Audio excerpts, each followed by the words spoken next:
పేరు నునావత్ స్వప్న. నాకు మ్యారేజ్ అయ్యి 5 years అవుతుంది. మ్యారేజ్ అయిన 1 yearకి నా భర్త నన్ను, నువ్వు చదువుకున్నావు కదా డిగ్రీ వరకు, నేను తక్కువ చదువుకున్నా, మీ ఇంట్లో ఎవరు ఎంప్లాయీస్ లేరు కదా, నువ్వు మంచిగా చదువుకొని ఉద్యోగం తెచ్చుకోవాలని నన్ను ప్రోత్సహించి పెళ్ళైన 1 yearకి నన్ను బ్యాంక్ కోచింగ్ వెళ్ళింది నంద్యాల.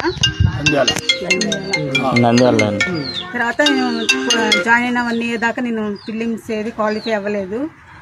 తర్వాత 1 year అయినా కూడా నేను క్వాలిఫై అవ్వలేదన్న కసితోటి ఒక 10 ఫిలిమ్స్ రాసినా కూడా నేను క్వాలిఫై అవ్వలేదు. తర్వాత ఎందుకు అవ్వలేదని నా భర్త నన్ను, నువ్వు ఎన్ని రోజులు పోయినావు కదా, నీకు ఎలాంటి వాల్యూ ఉండదు అని నాకు మంచి ఒక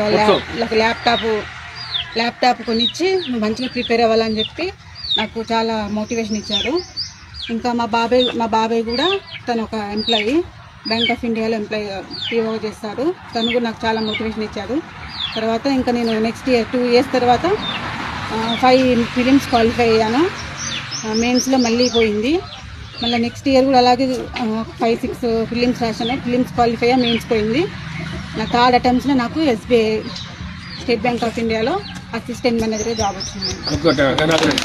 దీనికి రీజన్ నా పేరెంట్స్, మా హస్బెండ్, మా బాబాయ్.